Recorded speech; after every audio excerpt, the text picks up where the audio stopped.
We're here at Watkins Glen for the Watkins Glen 100 of the 1999 IROC season. Steve Larker shot on pole and to his outside's Jason Larker. However, just yesterday, June 6, 2017, Carson Andrews, driver of the number 2, was killed in a car crash. Our condolences are out to the family and friends of Carson Andrews, and because he has been killed, the number 2 will not be run anymore. We will have a nice 2-lap tribute for Carson Andrews. So as the pace car goes in, as we come off the final corner, 11 laps, the 2 cars at the top of the scoreboard here at the track, and we're going to take 2 laps of silence here at Watkins Glen as the race starts. As the green flag is in the air, 2 laps to honor Carson Andrews and his family.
Thank you for taking time to go silent 2 laps with us. Up front leading the race, it is Steve Larker in the 5 car. As we have completed 2 laps, he started on pole. He's right now dominating the race, and Jason Larker is right behind him. So Larker is right now 1-2. Eli Bright, your points leader coming into this race, is right now 3rd on track, so he would probably maintain his points lead easily. And Joe Jefferson is 4th. Running out the top 5, it's Keith Stevens. Then Cody Lynn is in 6th. There's a battle for 7th between Michael Anderson and Billy Binky. It looks like Binky might have it here as he moves to 7th. In 8th, we have Michael Anderson. 9th, it's Jonathan Rains. Cole Luigi is 10th, and Keegan Thompson is 11th. As you can see, they're getting close here. Rains making contact with Michael Anderson. Looks like they get that sorted out. It looks like they get cleared. But up front, Steve Larker pulling away from Jason as they go through turn number 7.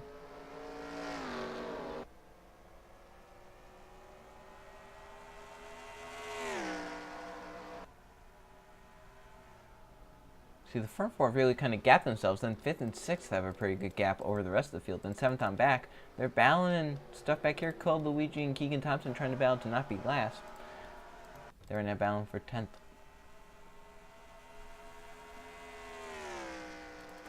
Eli Bryce kind of pull away from Joe Jefferson a little bit. Now Jefferson has fallen into the clutches of the 3 of Keith Stevens.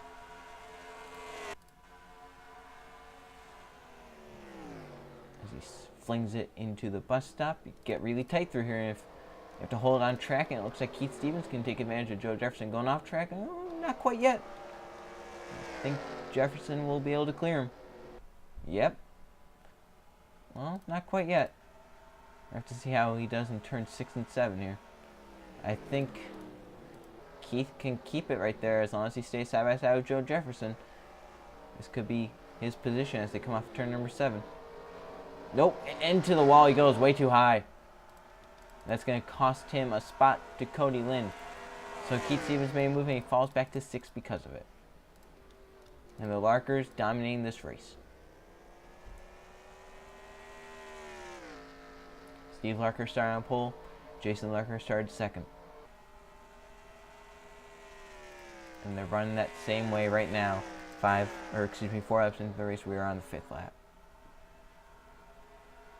And Eli Bright just run third, trying to keep it nice and consistent. He's trying to win the championship. He was in the points lead coming into today. If he can keep that position in third, he will probably leave there in the points lead. Everyone getting single filed out. Pretty spread out too, I will say.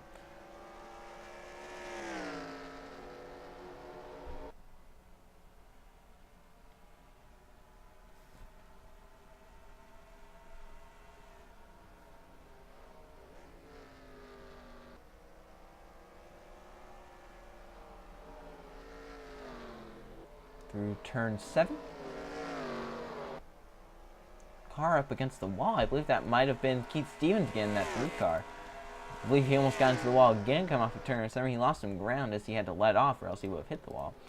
That was very close for him. And man, look at Steve Larker. 106.999 is what he got last time by. He was actually faster than Jason Larker, but Eli Bright was faster than both of them. Right in front of him, and he can try and run down Jason past him, and who knows, maybe we'll have a race for the lead.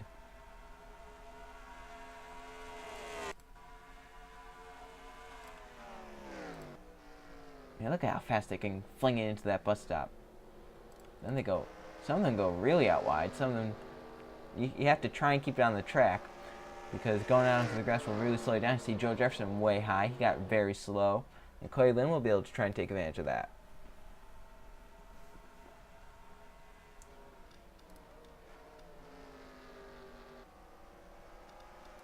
Eli Bright trying to hunt down Jason Larker.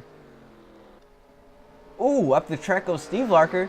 Thought he was going to get into the wall there. If he did, that could have been bad for his race. That's going to allow Jason to kind of close in a little bit with Eli. And Eli's been running faster than the two in front of him. That time was only by 0.02, but it's still been faster. So everyone is single filed out, as you can see. They go up through the S's.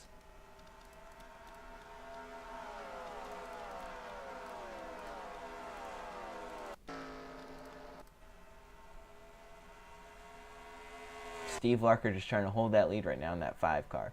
He's doing a pretty good job of it, but one little mistake, Jason will be there.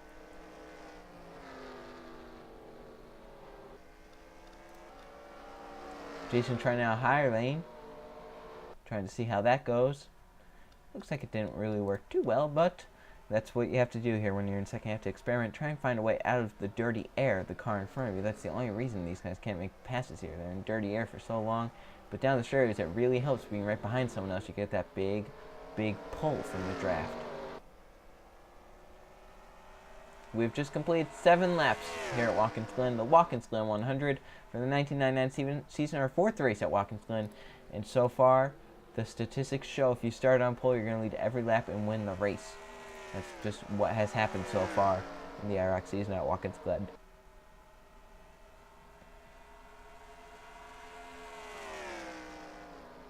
Jason's going to try and prove that stat false. He's going to try and get around Steve and get a Larker victory, but he hopes it's him on top. But Steve, on the other hand, he's like, hey, I just want to win from the pole. I want to lead every lap.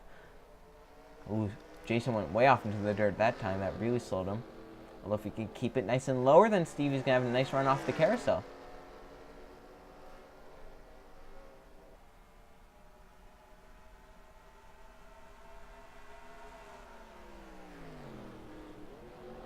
See some of the great camera angles here at the track. They come off of turn 7. Eli Bright really high. I thought he was going to get into the wall, and that could have been bad for your points there. He could have lost at least 2-3 spots in that if he hit the wall. As that's Joe Jefferson behind him in the 12, trying to find his footing for the season and get up there in points and try and contend with Eli.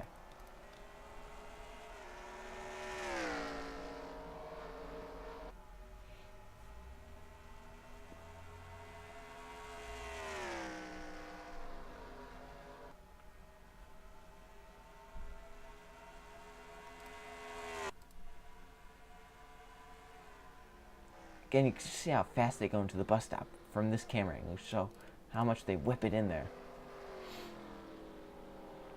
Coming to 2 laps to go. Cars trying to find a way around each other, trying to find positions late in this race. Jason Larker trying to get around Steve Larker. Eli Bright just trying to hold his position in third. There's going to be a battle between Keith Stevens and Cody Lynn, though, it looks like, as Stevens has pulled up onto the back bumper of Lynn. Here we go. 2 laps to go at Watkins Glen.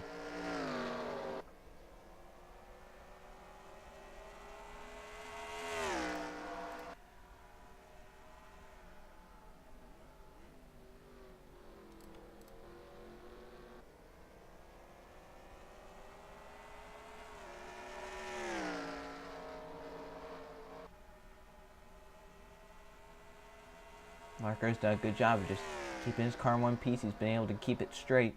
Has to do it for 1.5 more laps. He'll be a winner in the IROC series. That'll be very special for him, I imagine. Drives it hard into the bus stop. Jason behind him really overdrives it. Went out wider. Eli Breck have a run on that 7 car. Right now the front 3 are 5, 6, 7, just in a different arrangement. It's 5, 7, 6. Coming to the white flag. Steve Larker is out front, trying to hold on and win his first ever IROC Series race in just his 3rd start. As he comes through turn number 7, the white flag is up. Final lap for Steve Larker. He has to hold off Jason Larker if he wants to have a shot to win. As Eli Brightman bounced off the wall, he is now side by side with Joe Jefferson. That's some points right there towards the championship. So hit turn 1. Can Eli get a run off the top? If I were Eli, I would just fall back into 4th. This exact same thing happened just a few races ago with, I believe it was Ethan Lynn? I believe it was Ethan Lynn in the race yesterday, where he hit the wall and he was like 4th, and he fell back to 6th in like a straightaway. So Eli doesn't want that to happen. He falls back into 4th. Final time through the bus stop and into the carousel. They're battling hard back there. Eli Bright is starting to fall off just a little bit, but Steve Larker is holding off Jason Larker. Larker tries a higher side. It doesn't work for him as they come down this little straightaway and into turn 6 for the final time. Steve Larker has control of this race. Jason Larker trying to run him down. It's not going to happen, but it'll be a Larker 1-2 finish.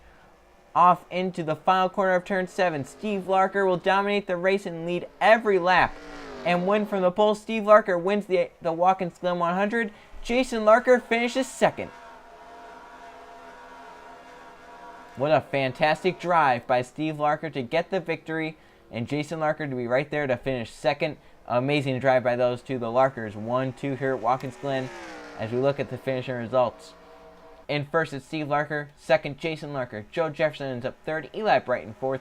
Cody Lynn 5th. Then Keith Stevens in 6th. Billy Pinky in 7th. Michael Anderson ends up 8th. 9th, Jonathan Rains. 10th, Keegan Thompson. 11th is Cole Luigi. So congratulations to Steve Larker on a dominating victory here at Watkins Glen. And we have a new points leader after today. So now look at the points standings. You can see Jason Larker has the points that he stole from Eli Bright, as 3 people have finished in the top 5 in 3 races. Those 3 are Jason Larker, Eli Bright, and Joe Jefferson, the front 3 in points. Then you got Steve Larker 4th with that win, moves up to 4th in points. Keith Stevens is 5th, Billy Pinky 6th, Jonathan Rains is 7th, Cody Lynn 8th, Michael Anderson 9th, Keegan Thompson 10th, Code Luigi 11th in points. As we look down, of course, Carson Andrews going to be last in points as he only was able to start 2 races this season. It's disappointing for him, his family, and